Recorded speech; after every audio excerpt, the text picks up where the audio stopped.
ini ada yang akan bermain dalam tanda kutip bahwa Persib jangan juara dulu. Karena kan kalau hat-trick itu seakan-akan mereka mendominasi di ini. Artinya tim-tim super seperti Persib nggak usah lagi kemudian seperti takut gitu. Dikerjain ya, yang bilang ada mafia lah, wasit mulai memimpin tidak netral, berusaha untuk menjegal Persib.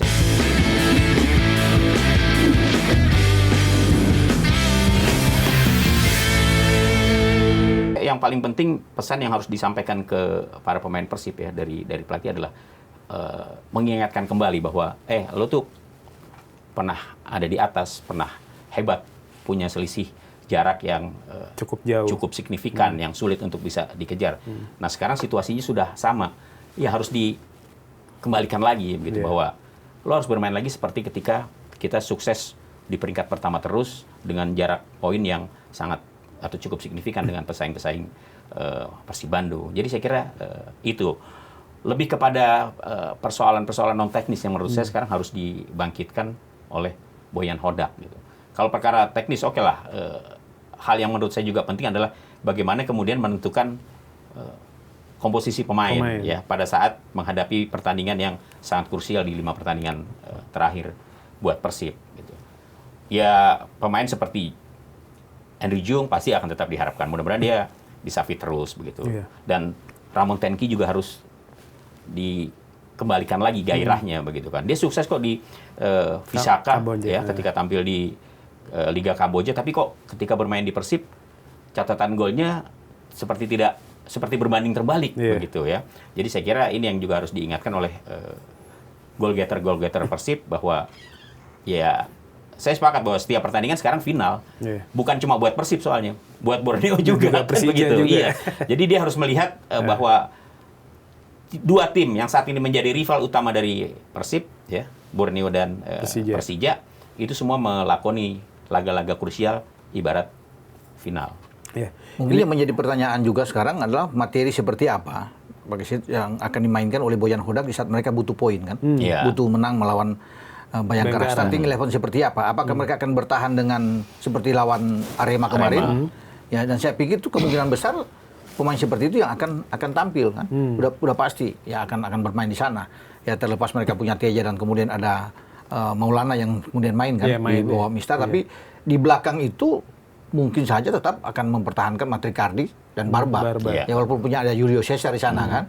Eliano kita tinggal tunggu apakah dalam kondisi yang bagus, yang fit sudah kembali. Kalau dia bugar dia pasti akan main. Sempat ada masalah sempat ada masalah sedikit, tapi kalau Boyan Hodak sudah mengatakan Pak Eliano bisa lah untuk tampil nantinya kan. Kalau dia tetap ada ya dia akan bermain. Frank Putros juga mungkin akan diberikan kesempatan untuk bisa bermain. Gelandang saya pikir ya Luzo dan Klok enak kalau bermain misalnya dengan 4-2-3-1 kan, mendorong Tom Haye lebih ke depan untuk mendistribusi bola, mengatur ritme permainan. Tinggal apakah Beckham akan dimain lebih dulu atau Julian Barros yang main lebih dulu. Kalau Berginho saya pikir dia akan main lebih dulu. Ya, Berginho main lebih dulu kan. Nah karena mereka punya Sadil juga kan. Nah tinggal itu. Kalau Julian Barros main berarti 3 di depan ya Julian Barros, Tom Haye dan Berginho. Nah di depan ini Andrew Jung main atau Tangke yang akan main. Kalau saya berikan kesempatan dulu dalam pertandingan yang menuntut mereka harus menang, Tangke aja bermain duluan. Andrew Jung sebagai super sub. Ramon Tangke biasa akan tertantang untuk hal-hal seperti itu, menjadi pembeda dan bukan tidak mungkin dia juga bisa mencetak gol kan. Nah, itu seperti itu yang akan kita lihat nantinya, tapi semua berbalik tergantung dari Boyan Hodak. Karena sebagai pelatih kan dia yang menentukan. Dia yang bertanggung jawab, gua mau kasih main ini, main itu, dia akan lihat dengan kondisi terakhir pemain di lapangan. Ya, kalau walaupun saya bilang Tangke akan main, kalau dia bilang saya suka dengan Andrew Jung, ya dia yang lebih menentukan. Tapi betul, saya setuju bahwa membangkitkan moral pemain di saat-saat genting itu sangat penting ya. Betul, misalnya memberikan kepercayaan pertama kepada Ramon Tenku. Ya, saya kira dia akan lebih termotivasi untuk bisa menunjukkan kapasitasnya sebagai seorang penyerang ya. Baru kemudian kalau misalnya memang buntu juga, ya berarti emang lagi apok gitu aja. Benar. Baru kemudian mungkin Andrew Jung bisa menjadi pilihan berikutnya. Nah ini kan Boyan Hodak belak-belakan nih. Dia bilang tuh ada banyak lah yang nggak pengen Persib hat-trick juara kan. Pasti. Dia bilang, kata dia mungkin yang dukung Persib jadi juara sekarang selain supporter ya sponsor kata dia.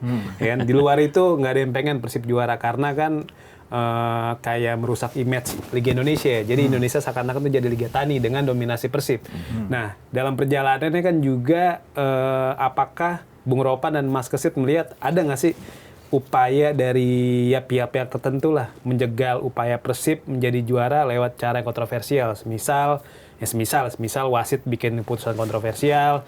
Karena kita lihat ketika melawan Dewa kan ada beberapa kali putusan wasit dan ternyata ini kalau kita secara kasat mata jelas itu merugikan Persibnya. Kalau Bung Ropan, Mas Kesit melihatnya seperti apa? Apakah ada upaya dari pihak-pihak tertentu yang tak ingin Persib jadi juara? Saya tidak langsung untuk menjudge atau menuduh ya hal-hal seperti ini bahwa ada segelintir orang untuk yang berupaya untuk menjegal Persib. Enggak, walaupun memang kita lihat bahwa ada beberapa kali Persib memang dirugikan di sini. Ya, dalam sepak bola saya pikir itu sering terjadi.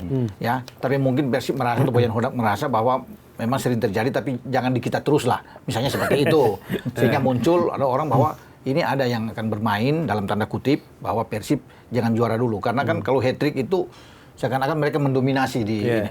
Tapi kalau sebagai klub yang bagus, PSG juga selalu juara. Bayern Munchen selalu juara. Bukan cuma 2-3 kali juara, bahkan beruntun terus kan. Munchen juara bisa 5-6 kali. Itu JDT 11. Iya, apalagi di Malaysia kan. Udah nggak usah perlu kita ngomong kan. JDT kan. Seperti mereka, tapi nggak ada yang bicara Liga Tani apa semua. Tapi kalau saya lihat memang ya bisa mengarah ke sana juga. Bahwa jangan dulu untuk Persib juara lah misalnya kan. Di sini bagaimana ada tim lain yang bisa bergantian juara karena mereka sudah back to back kemarin ya jangan sampai sementara Persib berusaha untuk hat-trick. Saya pikir maju aja terus Persib. Artinya kalau bagi juara kan baru 3 kali baru hat-trick kan oke lah untuk ini. Mungkin kalau sudah semua ke 5 kali ya bisa, tapi kalau baru 3 kali masih oke lah. Ya masih oke, saya pikir wajar kalau tim itu juara 3 kali kan. Kita udah bicara contoh-contoh kan. Nggak usah contoh dengan JDT yang sudah kayak rumah mereka ya sendiri tuh kalau di Malaysia kan. Tapi mereka nggak diprotes juga sana, nggak diatur juga, nggak dihantam bahwa mereka jangan juara lagi. Karena kan yang berbicara kualitas kan, kualitas dari tim itu. Tapi kalau melihat kesininya dengan sekarang sudah poin sama dari ketika mereka unggul, nah bisa saja itu asumsi seperti itu muncul bahwa Persib mungkin akan dikerjain, ya akan ada tim lainnya akan muncul di sana, ya bisa aja. Tapi semoga ke depan ini Persib akan fokus, jangan luar pikir seperti itu, hilangkan dulu, menurut saya ya. Artinya fokus aja untuk 5 pertandingan sisa. Jadi apapun itu, jangan takut juga dengan pertandingan lain. Fokus itu aja, menang itu aja. Jangan sampai mereka terpeleset, itu aja. Kalau mereka bisa melakukan 5 pertandingan ini dengan baik, menang terus kan, 15 poin juara kan? Juara, udah pasti. Udah pasti kan? Gitu. Jadi ya kunci ya ada di tangan mereka sendiri. Ada di tangan mereka sendiri. Benar, jangan sampai terpeleset. Gimana Mas Kesit? Ya, kalau saya berpendapat begini, tim juara itu seharusnya tidak perlu berpikir hal-hal yang aneh lah, hal-hal yang justru akhirnya orang berpikir bahwa ini tim hebat tapi kok takut dengan hal-hal seperti itu gitu ya. Kalau memang mereka punya kemampuan, mentalitas mereka sudah sangat kuat dan menurut saya sih Persib sudah oke lah secara mentalitas, 2 kali juara gitu kan. Kemudian di persaingan musim ini juga mereka terus berada di peringkat pertama di awal-awal aja kan. Mereka ada sempat di posisi tengah, kemudian perlahan tapi kan mereka mampu naik dan sekarang berada di peringkat pertama gitu sejak pekan ke-17. Artinya tim-tim super seperti Persib nggak usah lagi kemudian seperti takut gitu. Dikerjain ya, yang bilang ada mafia lah. Wasit mulai memimpin tidak netral, berusaha untuk menjegal Persib. Saya pikir pemikiran-pemikiran seperti itu, asumsi-asumsi seperti itu harus dihilangkan dari Persib gitu. Tunjukkan bahwa mereka adalah tim kuat yang kalaupun dikerjain ya misalnya dalam tanda kutip, mereka tidak akan terpengaruh begitu. Dengan kekuatan yang ada, kalau misalnya ada pihak-pihak tertentu misalnya gitu ya, saya tidak mengatakan ada gitu, berupaya misalnya untuk menjegal Persib dengan cara-cara yang tidak fair misalnya. Ya cuekin aja gitu. Yakin aja dengan kekuatan sendiri bahwa mereka bisa menghadapi lawan-lawan yang saat ini masih tersisa. Gitu.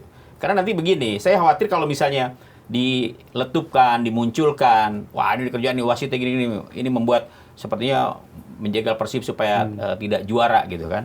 Saya khawatirnya kalau betul-betul nggak juara, ntar akhirnya yang dibawa-bawa itu gitu.